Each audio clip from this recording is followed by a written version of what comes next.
अच्छा, अब एक आता है रदरफोर्ड एटॉमिक मॉडल। रदरफोर्ड ने जो है एक एटम का हमें प्रॉपर स्ट्रक्चर बताया। उसने क्या करा, उसने एक गोल्ड फॉइल ली, ठीक है, गोल्ड फॉइल ली, उसमें बहुत सारे क्या होंगे, एटम्स होंगे।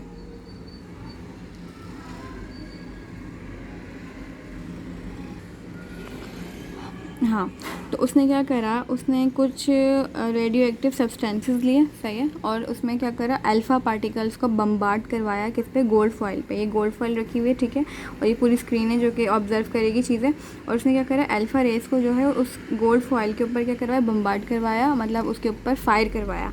उसने क्या ऑब्ज़र्व किया कि ज़्यादातर जितने भी अल्फ़ा पार्टिकल थे वो बिना डिफ्लेक्शन के सीधा सीधा मूव कर गए, ठीक है, ज़्यादातर मैक्सिमम 80 to 90% बिना डिफ्लेक्शन के सीधा मूव कर गए।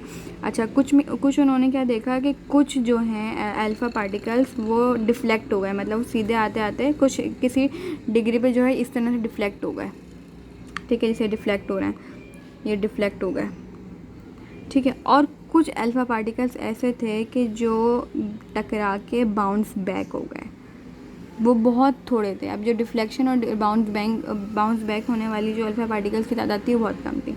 अब इस प्रोसेस के मुताबिक उन्होंने क्या कहा, उन्होंने कहा कि जितने भी अल्फ़ा पार्टिकल्स थे वो सीधे मूव कर गए ज़्यादातर। तो उसने क्या कहा कि एटम जो होते हैं, गोल्ड फॉइल बहुत सारे एटम से मिलकर बनी होगी ना, तो एटम का जो है इसमें उन्होंने स्ट्रक्चर बताया कि जितने भी एटम्स होते हैं ना वो मोस्टली एम्प्टी स्पेसेस होती हैं।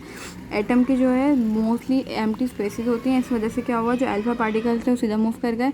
कुछ जो है, जो न्यूक्लियस होता है वो बहुत छोटा होता है, साइज़ ऑफ एटम के मुताबिक वो बहुत छोटा सा होता है।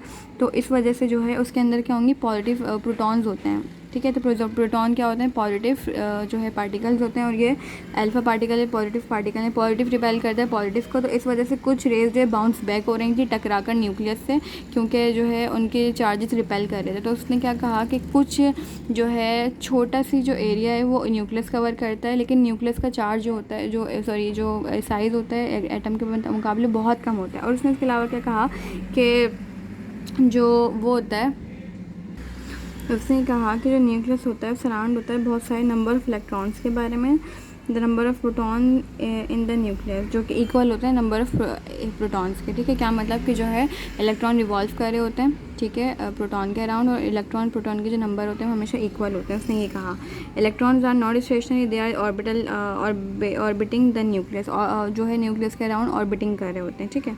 और जो मास होता है, जो टोटल मास होता है किसी भी एटम का, वो किस में कंसनट्रेट होता है, न्यूक्लियस में होता है। खुद का जो एटम का कोई मास नहीं होता है, एम्प्टी स्पेसेस होती हैं, उसका सारा मास कहाँ होता है, न्यूक्लियस के अंदर प्रेजेंट होता है। ये जो है एटॉमिक जो है उन्होंने कहा। लेकिन उसके कुछ जो है वो आई, कुछ लोगों ने जो ऑब्जेक्शन किया। ऑब्जेक्शन क्या क्या आता है, ऑब्जेक्शन, पहला ऑब्जेक्शन ये था कि अगर जो है इलेक्ट्रॉन मूव कर रहे हैं न्यूक्लियस के अराउंड तो उन्हें कुछ एनर्जी चाहिए होगी। तो एनर्जी मतलब कंटिन्यूसली इमिट होती है, ठीक है। तो मतलब जो इलेक्ट्रॉन जो हैं वो न्यूक्लियस के अराउंड जो है एनर्जी इमिट कर रहे हैं, तो फिर उनको एक वक्त ऐसा आना चाहिए ताकि एनर्जी उनके अंदर सारी ख़त्म हो जाए और वो न्यूक्लियस के अंदर आके गिर जाएं, ठीक है। तो ये होना चाहिए, लेकिन ऐसा तो नहीं होता। जो इलेक्ट्रॉन्स होते हैं वो तो अपने ऑर्बिटल में ता क़यामत चलते ही रहते हैं। तो ऐसा क्यों, तो ये एक ऑब्जेक्शन ये आया था। दूसरा ऑब्जेक्शन क्या आया था, दूसरा ऑब्जेक्शन ये आया था कि जो वो हैं इलेक्ट्रॉन जो हैं वो कंटिन्यूसली मूव करते हैं, ठीक है। तो इस वजह से एक कंटिन्यूस स्पेक्ट्रम मिलना चाहिए था हमें, जिसकी कोई डिमार्केशन नहीं होती। लेकिन नॉर्मली क्या होता है, मैंने जैसे बताया कि एटॉमिक स्पेक्ट्रम हमेशा क्या देता है, लाइन स्पेक्ट्रम हमें दे रहा होता है। तो ऐसा क्यों होता है, तो ये दो ऑब्जेक्शंस आए थे मेनली किसके, रदरफोर्ड एटॉमिक मॉडल के।